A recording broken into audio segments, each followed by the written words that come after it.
So welcome back. Hope you're having a good time. Yeah, good.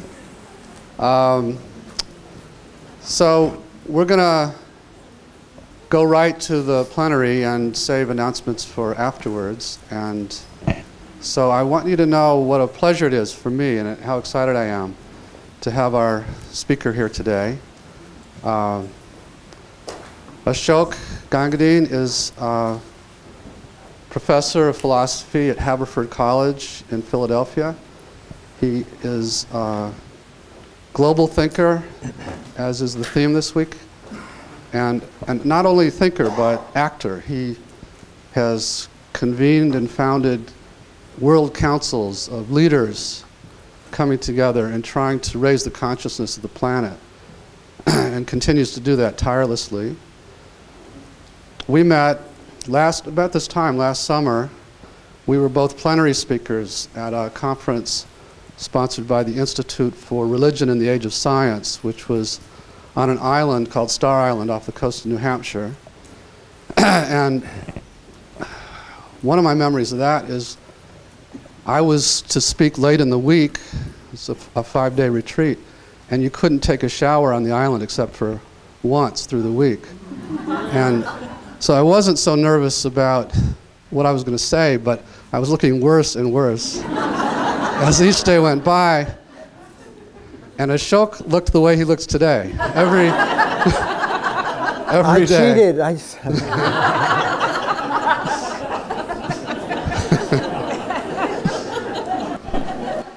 And that was impressive enough, but when I heard him speak, I really felt like we were kindred spirits, and we had a lot of great conversations on the island, and I thought, what a great thing to bring him here and have him teach you his framework for understanding human consciousness, which I think really, really dovetails well with IFS, and we continue to have great conversations about it. A little bit of a translation maybe for you. He'll be talking about single bracket and double bracket consciousness and egoic kinds of consciousness. So read manager-based thinking, and then double bracket would be self. So just with that, again, it's just a great pleasure to have him here, and I know that you'll share that when you're done. He's going to talk for about an hour, and then we're going to do some of this deep dialogue process. Am I right about that, Ashok, that he's developed, which again I think you'll find to be very similar to what we talk about, but in some ways an improvement. So please help me welcome Gangadine.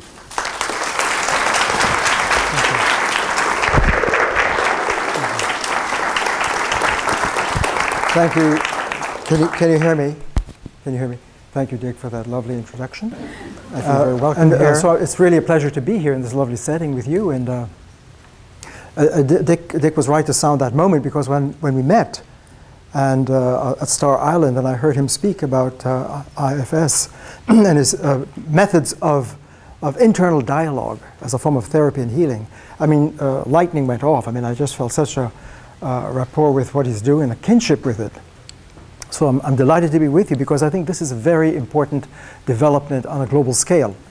The topic I'm speaking of, which is called Deep Dialogue, Global Consciousness, in the context of healing, is really part of millennia. When I said millennia, something happened. How are we? So please bear with me. Think of this as a meditation, not as a lecture. And I'll try to explain why. A meditation is a form of interaction and speech which is transformative. And I'm going to put up some visualizations.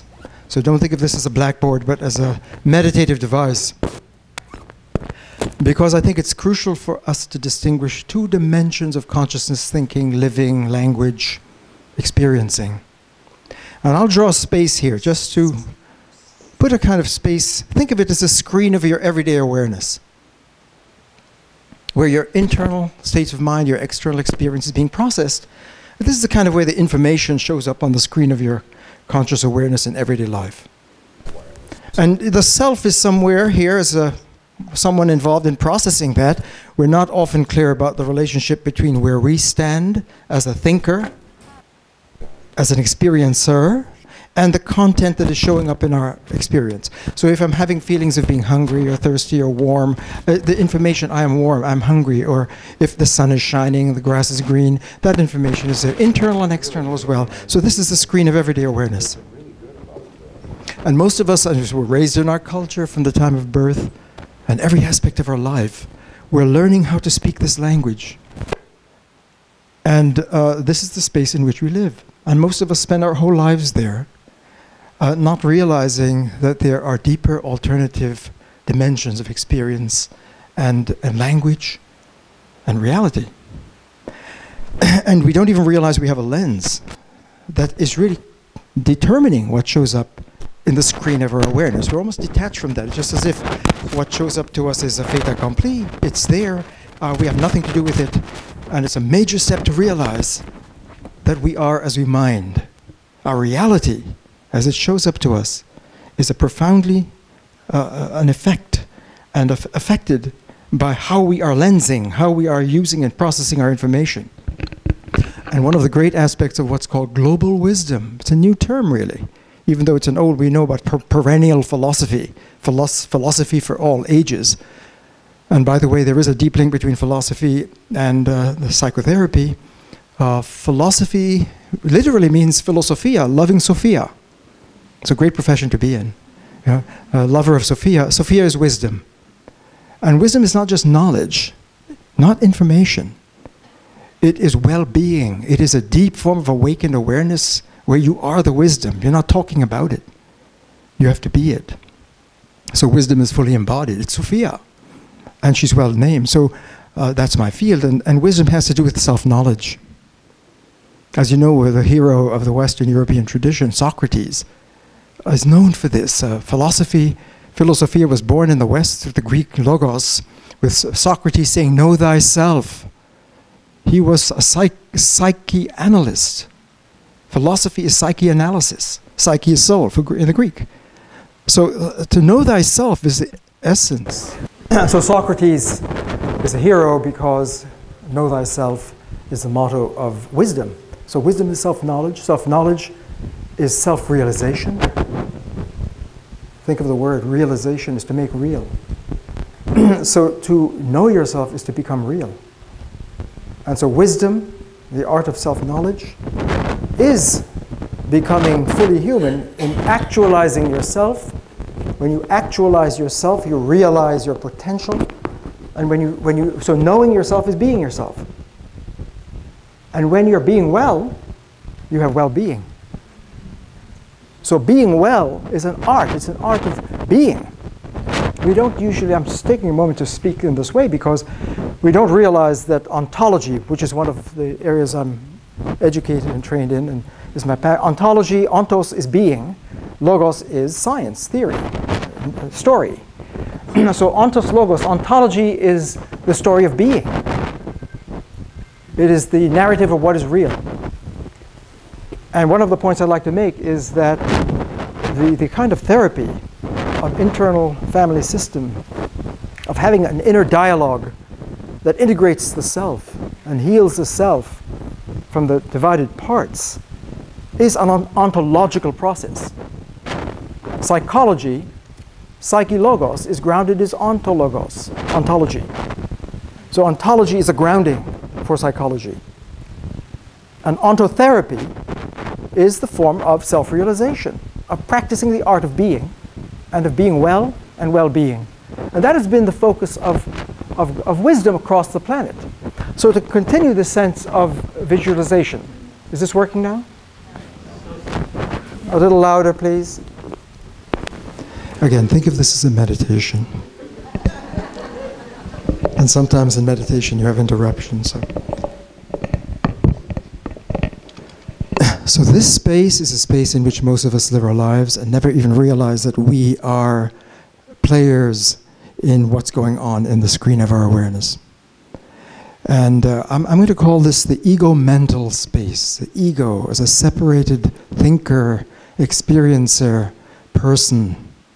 And of course, we'll see in a moment that we manufacture ourselves in this box, the ego-mental space, right? So the ego with a lens, and we'll see multiple lenses because I'm very interested in how we've, in this space we are fragmented. The self is internally fragmented, and our lives and our worlds are fragmented and broken. And if you could step back from being in this space, and that's what meditation, or whatever you like to call it, is critical thinking. Critical thinking, because when you realize what I'm experiencing, there's a cause for it, and there may be alternatives. So if you could step back from the more local lens, that whatever culture you're raised in, different cultures will show up here, different worldviews. Science will have a story here about the universe and the Big Bang. Your biblical life will have another story about God creating the universe. You will get all kinds of different cultures and, across the human family. Whatever the worldview, it'll be rendered in the space that we know. This is the space that we're civilized, the space of language that we know. But if we could step back from this, and this I'm now moving into the global space and the global lens. If you could step back from this space and look at what's been happening across the planet over 3,000 years, let's say, you see a stunning and amazing story of our wise elders, our teachers, men and women, through the centuries, across the borders, indigenous wisdom, philosophical wisdom. Hello? Can you jiggle that again, please? Don't lose the meditation.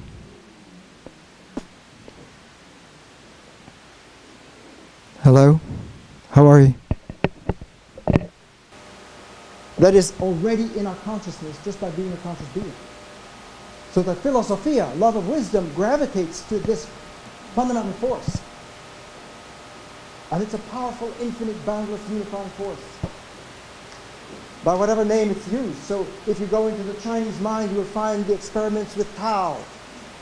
That's the name for the infinite unifying force. And there's a reason why. Deep ontology will take you to some primal organizing principle or force or arcade, whatever word you use, to name it. So that wisdom is trying to relate whatever is in your life to that unifying, originating source, force, energy. So the Tao, in this wisdom tradition, the Tao that is named is not the Tao. Those are the opening lines of the Tao Te Ching by Lao Tzu. The Tao that is named is not the Tao. You can't name Tao here. That's a great. And you're going to hear that echo across the border, all across the planet, in the different wisdom traditions in the global space. So I want to distinguish between this space and the ego-wise space, the ego-mental space of thought and mind, experience, language, relationships. And this space, that is the space of the unifying force of the universe. This is just for the video.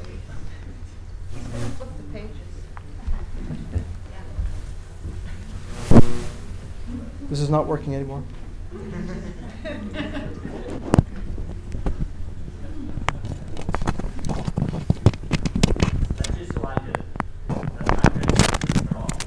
I understand, but it's connected to the page.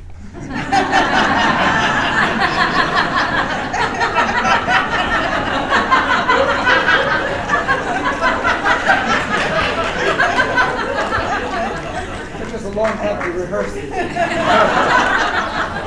Shall I place it? Shall I place it? Okay. As long as it works, I'll speak. If you go into the Hindu Vedic tradition, millennia old, the great minds who really went into this space call it Om. The essence of human wisdom. Meditate on Om, don't ego. When you enter into Om, you become one with Om, and that's where the self, the Atman, is realized. Not the Jiva, not the ego, not the separated fragment itself. If you look into the work of Buddha, the great awakening of Buddha turned exactly on this. that the ego is to suffer. The Four Noble Truths of Buddha is that existence is suffering. It has a cause. The cause is ego, attachment. We have a choice. And we can rehabilitate our mind from this addiction and obsession and fixation of ego objectification of the self. Making yourself here is a disaster. And the rehab program that Buddha designed as a deep ontologist, he's a deep ontologist. He was looking deeply into the nature of reality itself and saw we're not things, we're not objects, we're human. What does that mean? We're interconnected energy. We're empty, we're shunyata.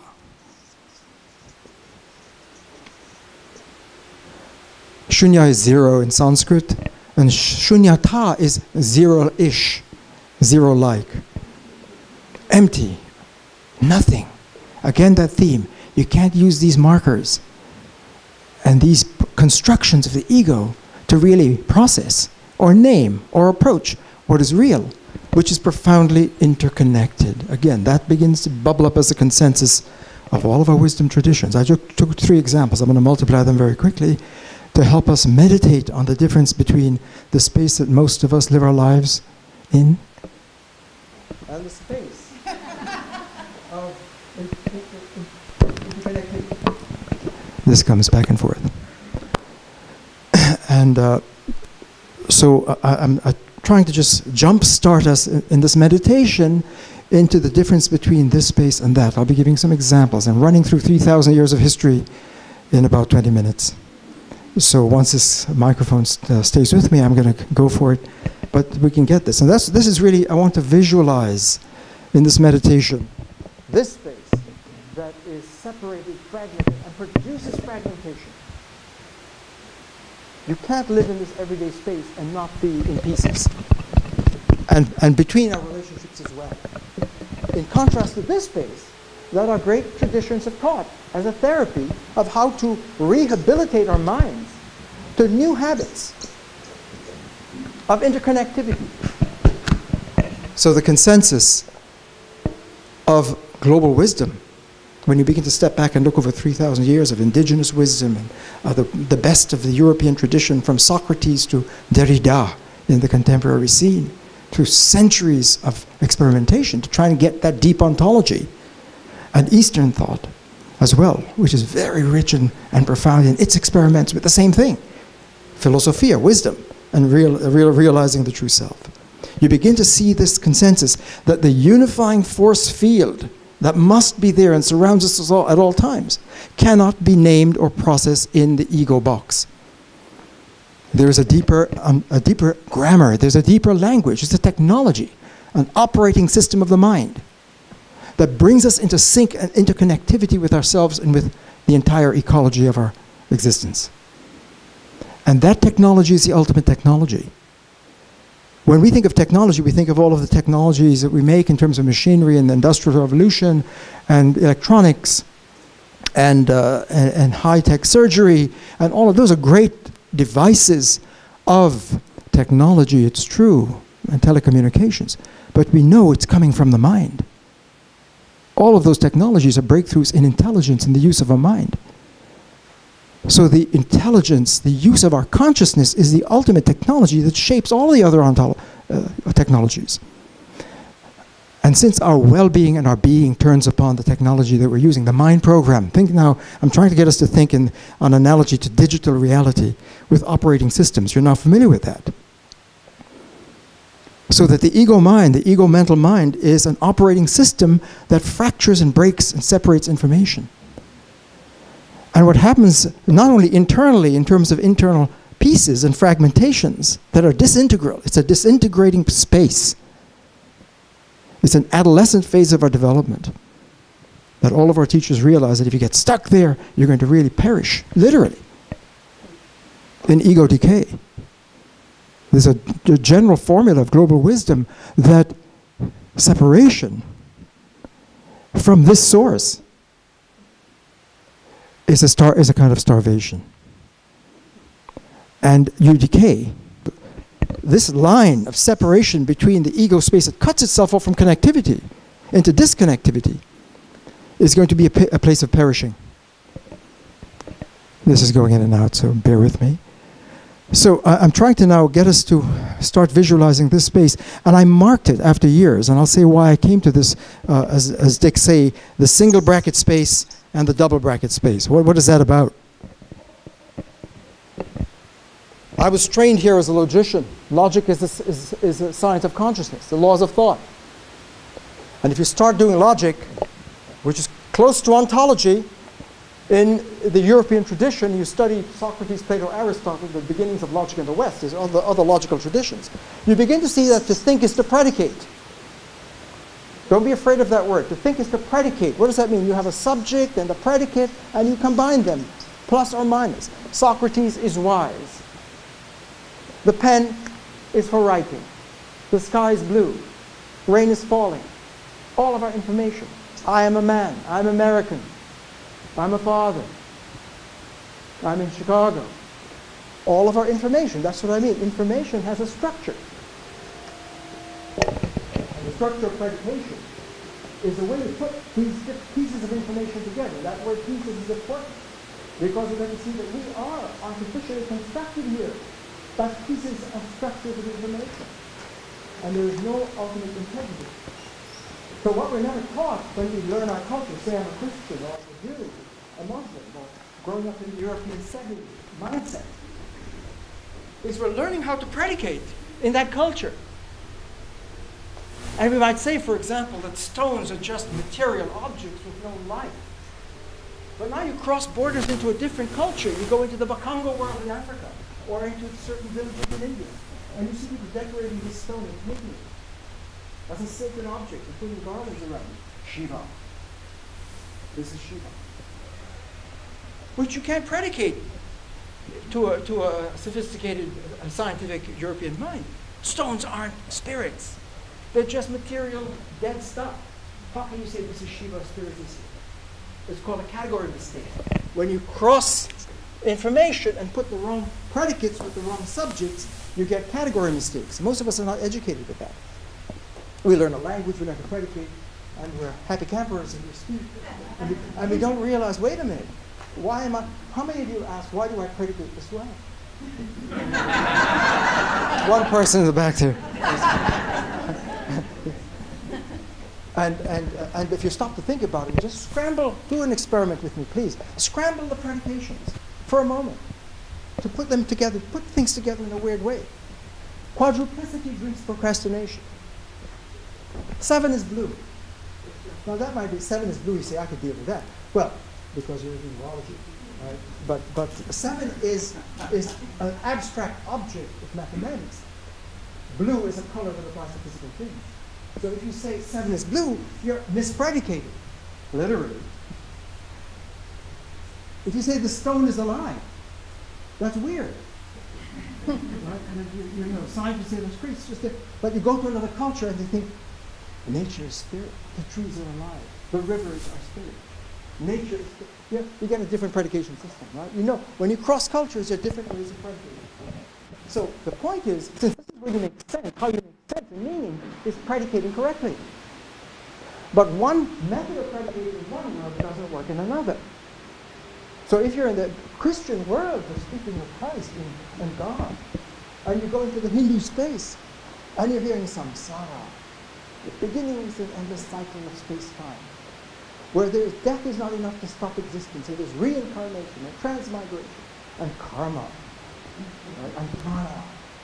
These words have very different mental ecologies. They don't make sense. They do not compute or translate into the predication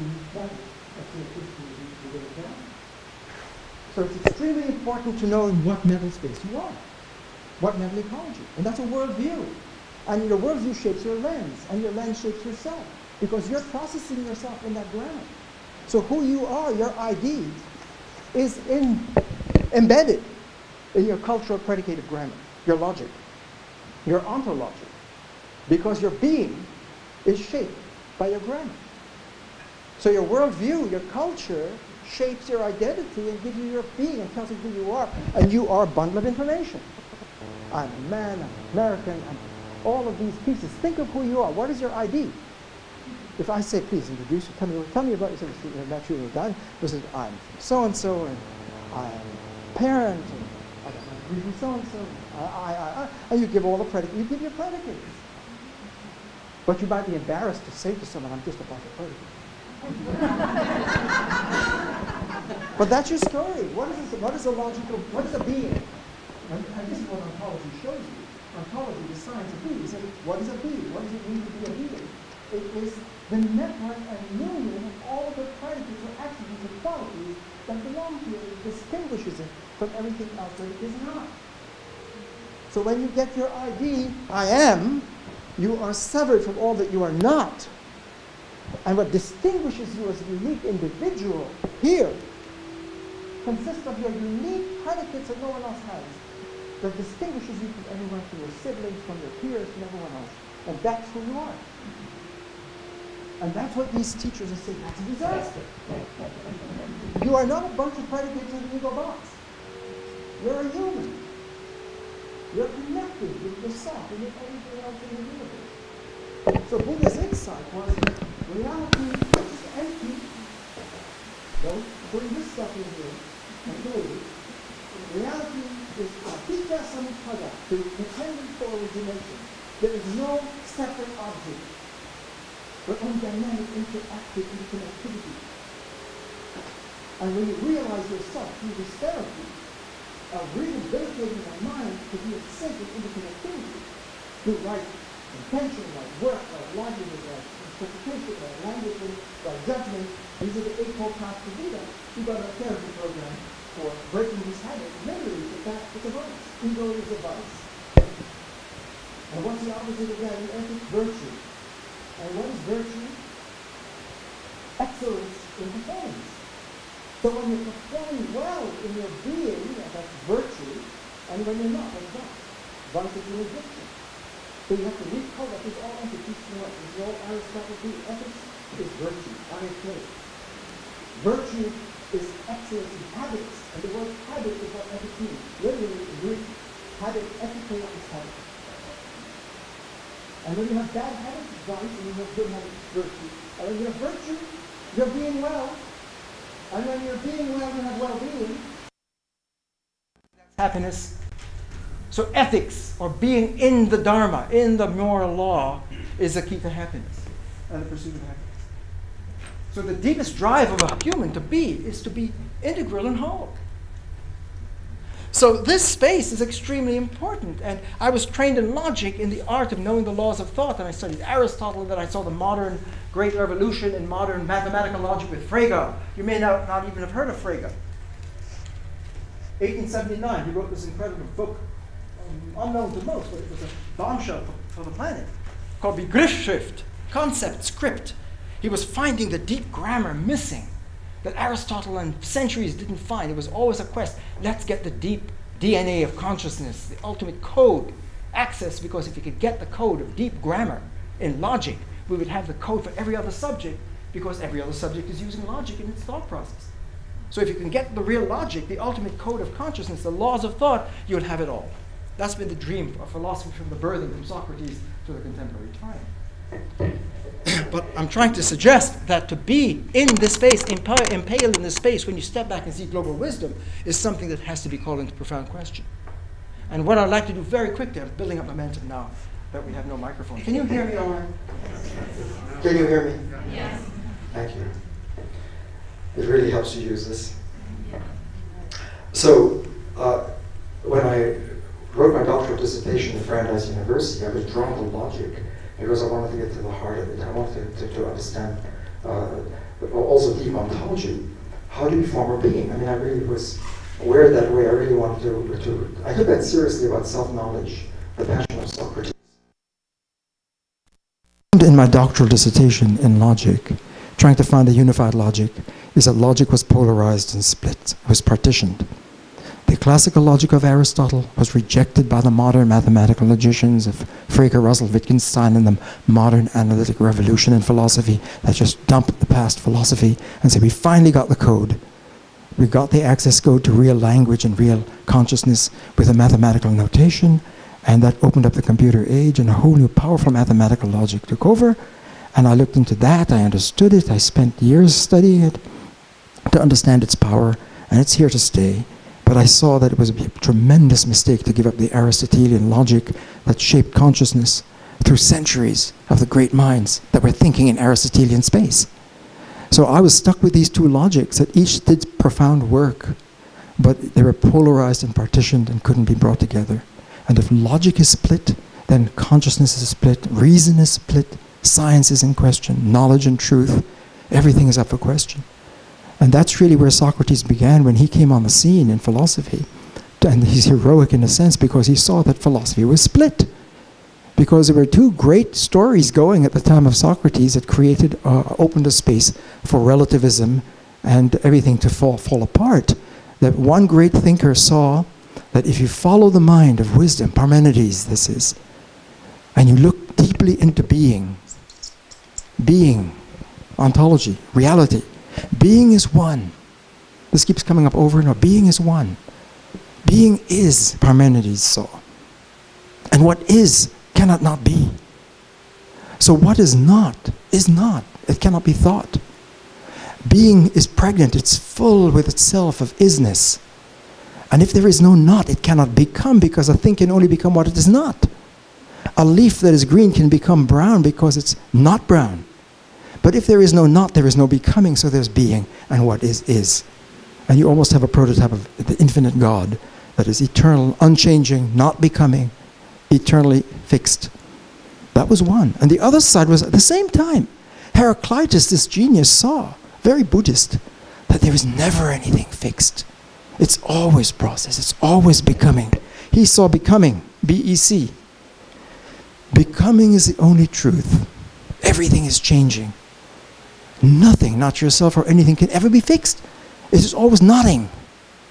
So whereas one was seeing is, the other one saying isn't, is the only thing that makes sense. Everything is isn'ting, never fixed, always different from itself, always other, always flowing. And these two great stories were in profound collision, and it opened the door to sophistry. And that's what Socrates was channeling. Sophistry is that anything goes, folks. I can take isn't anything and play with it and let you. So send your kids to my school, and I will teach them the art of argumentation and persuasion, and give up on truth. It's no laughing matter, because you see that's very close to where we are contemporary now in postmodern culture. The same swing of these polar forces over centuries continue to haunt us today. And Socrates said, no, something's wrong with this picture. There really is truth. There's deeper truth. And he says, I don't know. And that's why he was said to be the wisest of all persons, because the oracle at Delphi said of Socrates that you're the wisest person around. And Socrates says, why? I don't know anything. That's why. Right? Because Socrates said, listen, we have to inquire. Let's look into self-realization. So the dialogue process of Socrates, embodied by Plato, dialogue, was a dialogos, a conversation of inquiry to find yourself and realize yourself. And that was path of wisdom.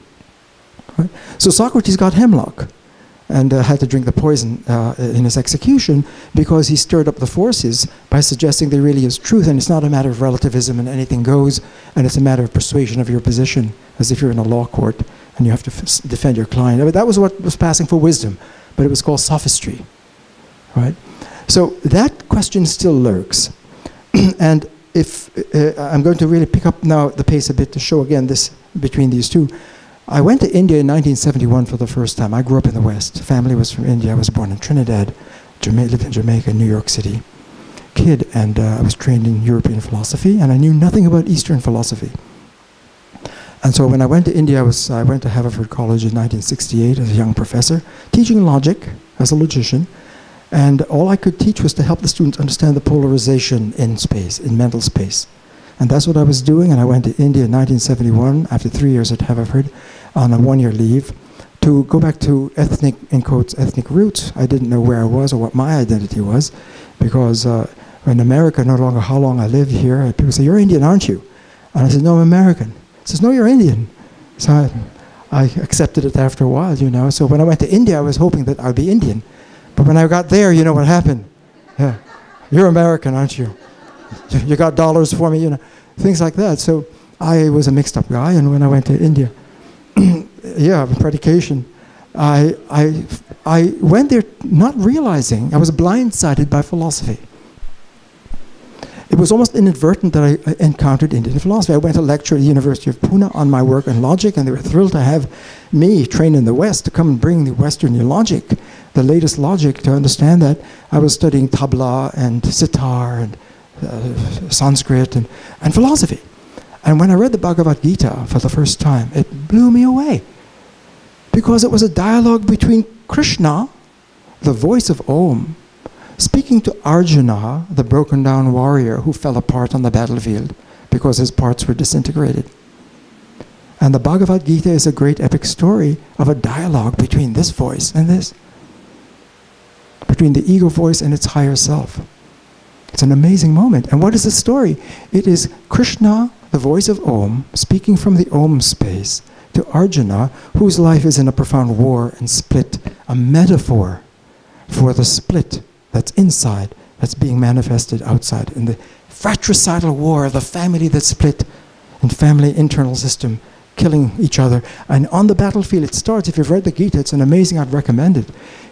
It's a battle scene, and Krishna happens to be Arjuna's charioteer, to drive his chariot, and Arjuna is a great war hero. And he has great banners and trophies. So, you know, he has a great sword that was given him, a martial artist award for being a great warrior. And, you know, he looks across the battlefield, the trumpets are blowing, the conch shells sounding, the banners are waving, the drums, time to charge. And he looks and he sees his uncles and his cousins, his family, and something pierces him. He doesn't know what's going on. He's just pierced. Call it conscience, call it consciousness, call it the higher self, whatever you want to call it. But some voice in him said, this is not right, to kill your own people. And yet his ego voice was saying, I'm a warrior, I've got to fight, that's my life, that's my dharma, that's my karma, that's who I am. So he was in a deep split at that moment, and he said, I can't kill him. And he says, he turns to Krishna and says, Krishna, help me, I'm finished.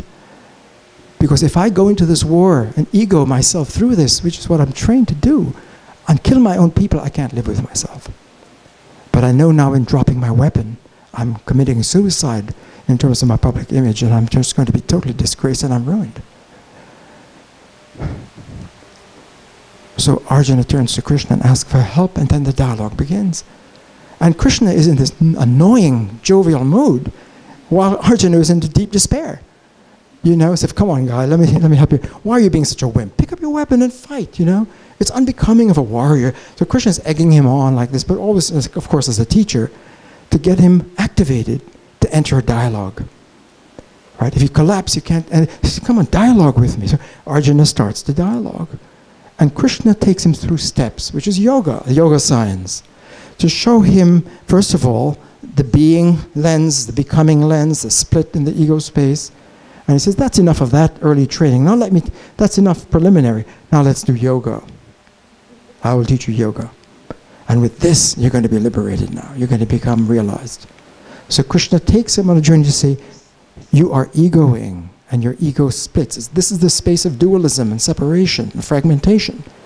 And I will show you yoga, how to yoke in union with connectivity, with Om, with Brahman, whatever name, for the unifying field. And there's a technology of that. There's yoga of action, karma yoga, yoga of knowledge, jnana yoga, yoga of worship, jnana yoga, bhakti yoga, worship. All of the different aspects, there is a yoga for it. A pathway to leave the ego, to step back, to break the compelling link of the ego in the space, which is a space of samsara. The beginningless, endless cycle. In illusion, because it's not real. It's ego story that is beginningless and endless in a cyclical time, so that even death is not strong enough to break up the ego predication bundle that you made of yourself, which is what your karma is. That's karma. Karma is the information pieces that you've wedded yourself to in forming your artificial identity that you carry with yourself throughout the life.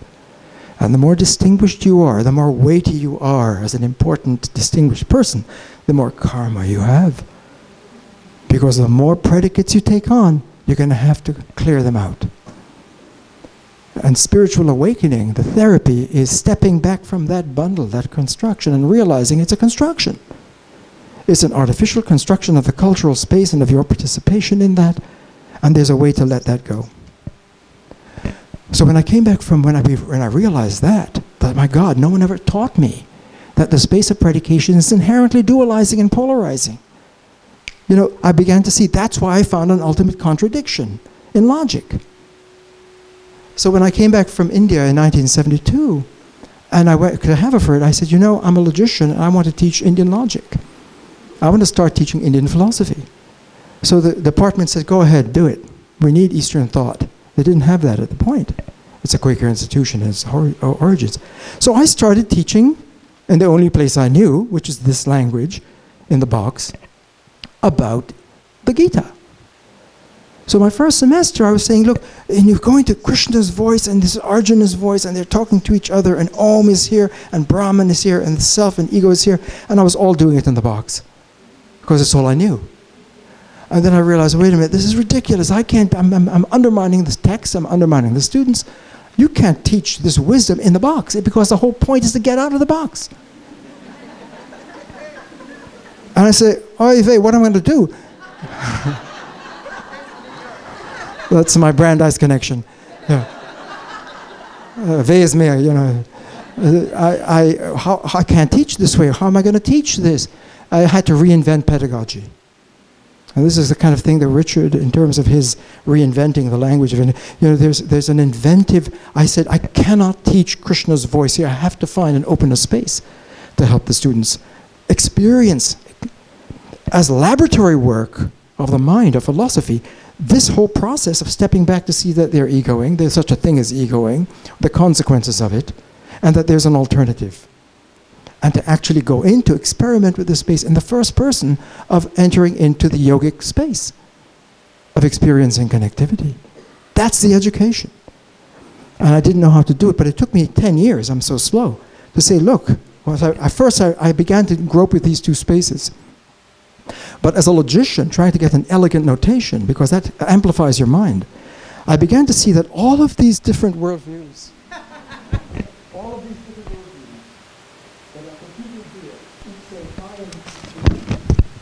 because each of them has the seeds of this unifying force. There wasn't even, I'm going fast forward now, okay, I've taken time to develop this, but I began to see after this that the whole spectrum of our great wisdom traditions were speaking up here, and that yet humanity continues to download it and interpret it and violate it and misrepresent it in the ego box. I began to look back at the Judaic tradition and the founding of the Judaic tradition, Yahweh, the name for the infinite spirit, the founding of the whole biblical tradition, magnificent. Hear, O Israel, the Lord thy God is one. Love me with all your heart and mind and strength. What does that mean? And look at Abraham and Isaac. That story now resonated with me, because once I began to see that the biblical world is speaking from here, and we can't interpret it here. We violate it. The script of God is a higher script. It's a sacred script. And it's a script of connectivity. And so the struggle of Abraham was like Arjuna's struggle. Because when the word called Abraham to sacrifice Isaac for the sake of what is higher, because the higher always commands every human being to put first things first. Your life cannot be aligned if you're putting your ego agenda first. Whatever you're attached to here, whatever project you have, whatever story, mission, vision, whatever it is, if you're putting your ego intention first above this, right, something is perverse and off. So the realignment of self, of wisdom, in the Judaic traditions, the infinite word says, please recognize me as first. That's all I'm asking you. Right?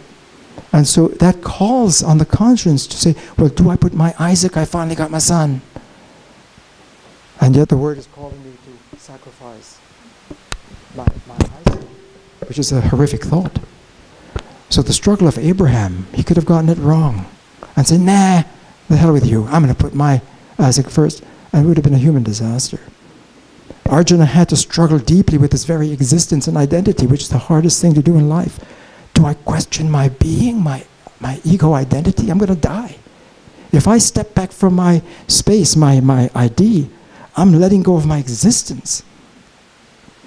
And that's a life-threatening moment. It's not an easy transition. And yet all of these traditions seem to be saying, hey, to become a human, you have to go through the birthing, a rite of passage, and trust in yourself to let go of your artificial constructions to enter into integrity. It's an ultimate sacrifice. Put this first. Put the higher first. And that's what Abraham did. And when he finally said, yes, I will obey the word and its call on me, that was a sacrifice. At that moment, he already let go of this.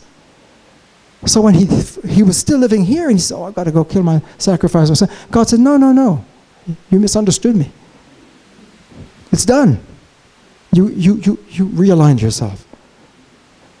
It was a different language. And when Moses is on the mountain speaking to God, a burning bush, about bringing the laws down to the people, he said, can I do this? Whom shall I say sent me?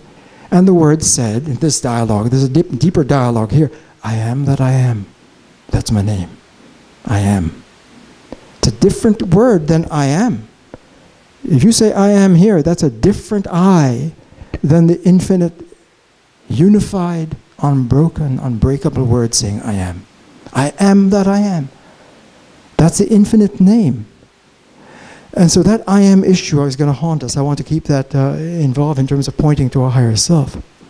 So of course when I saw Jesus, the question of Jesus, a whole new Jesus opened up.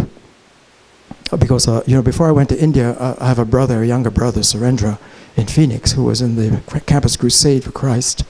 And in 1967 or 68, Jesus appeared to him on a Camelback Mountain and spoke to him, and he was saved, and Jesus told him that I would be saved. And just when I was leaving for India in Phoenix, I was in Phoenix, and he came to the kitchen, my mother's kitchen, where a lot of drama took place, and he said, he said to me, Ashok, don't go to India, it's going to take your soul away. Jesus said you would be saved, pray with me now, and don't go to India. And I love him, we looked in each other's eyes, and he was totally sincere. And Jesus meant so much to me. I was raised both in the Christian world and the Hindu world. I grew up in both worlds. And I knew as a philosopher, this is 1971, that there are many pathways to truth. There's no one exclusive path. Am I losing my microphone now? Can you hear me? And I looked at him almost an eternal moment. It must have been about 30 seconds we looked at each other. And you're just lifetimes going through our spinning. And I said, sir, I'm going to go to India. Your Jesus and your claim that Jesus is the only truth for all humanity doesn't make sense in my conscience. I must go and explore this for myself. So I went to India. And the rest evolved. But after this long journey, I gave him Jesus. I'm so generous. I said, look, with his sincerity and depth of he's got Jesus. So I'm going to leave that with him. And I'm just, and the whole biblical tradition. But when I began to see these two spaces, I went, hey, wait a minute. How about Jesus? And I look back at the scriptures and the Gospels and I say, my God, we've been blowing it. You don't read the scriptures and the Gospels here. You've got to go into this deeper space because Jesus is the double brackets. He's a new covenant. That's a covenant he was saying, that you can't put the law here in stone. You can't write it. You can't predicate it. You got to live it and be it in your heart. So the biblical tradition unfolding to get this realignment required almost like a Krishna moment, for Jesus is saying, sacrifice himself. Again, that sacrifice issue. To model the sacrifice of letting go in order to resurrect into the place of awakened integral self. That rite of passage is an incredible one. So I began to say, my God, when Jesus says, I am the way, the truth, and the life, he's not speaking ego predication. He's speaking a deeper integral grammar in which the word I am, understood in the double brackets. To say I is to be I. When you say I here, I am this, I am a father, you are using I as a pronoun that refers to an object. Things are separated inherently. I'm getting into the separation issue now. Already we have this line, okay? Let me back up and just do a reality check just to see there, because I feel with these interruptions I've lost some momentum here. I'm going to try and pick up, jumpstart some momentum. I've been suggesting so far that there are traditions of wisdom, East-West indigenous, that recognize the profundity of a primal name, named differently. Tao, Om, Shunyata, Yahweh, Allah, Christ. Science is naming it too. Energy, the ultimate stuff of the universe. All right? There's a story from science about getting to what is first. And all of these names are competing, it seems, and 9/11s happen. Is it Allah? Is the only true name? If you're using Allah here, it's the only true name. There is one name for the infinite. It is Allah. The other, they displace each other at war here. But in this integral infinite space, there's infinite room for infinite names of the infinite word. And so I began to see as a philosopher and logician that there's a grammar, a language, a script here that these teachers were all modeling and speaking from, but we hadn't tapped it yet. We hadn't gotten it out. They were speaking, and that's when you get an advance in culture, is when you bring explicitly what was implicit. And I said, you know, we need to bring out that grammar with great urgency, because the planet is in great trouble here. And so I use the word logos, L-O-G-O-S, from the Greek, but written with the double brackets. Now the double brackets I came to over a decade of trying to teach in these two zones, and then I began to say to the students and other places I lecture around the country and around the world, to religious groups and religious leaders and politicians and so forth, that when you're in the ego space, let's mark it, folks, with a marker, so we'll know and own up to the fact that I'm ego talking and ego being and languaging. And I use single brackets, just like a quotation mark, for the mental program of ego languaging. Because that, when I say any word in that single bracket space, it's carrying the technology of separation and fragmentation. If you just pause a moment and think fast forward, how do we predicate? Well, we have a boundless number of subjects and predicates, and we put them together. And the logic of the space, the logic of identity, is A. No one can argue that. A is A. A thing is what it is. A is not B, is not A. A and not A are separate. A and not A. A is not B. A thing, is either A or not A. A thing is either, subject is either predicate, P or not P. It can't be both P and not P. It's either or. And if you take every item here, just as we saw, that when you say I, you put yourself in a bundle of information field that separates from not I. So there's a split between the I here and the not I. And then the subject is a bundle of predicates. But how did I pull that miracle off? Because what are the predicates? The fundamental building blocks of information. Space, location in space. Time, cause, color, figure, texture, motion, mind, body. And each one does the same thing. If you say mind, what's not mind? It's body. If you say space, it's not time. If you say time, it's not cause. If you say cause, it's not substance. So the information structure of this place separates packages of separated pieces and parts.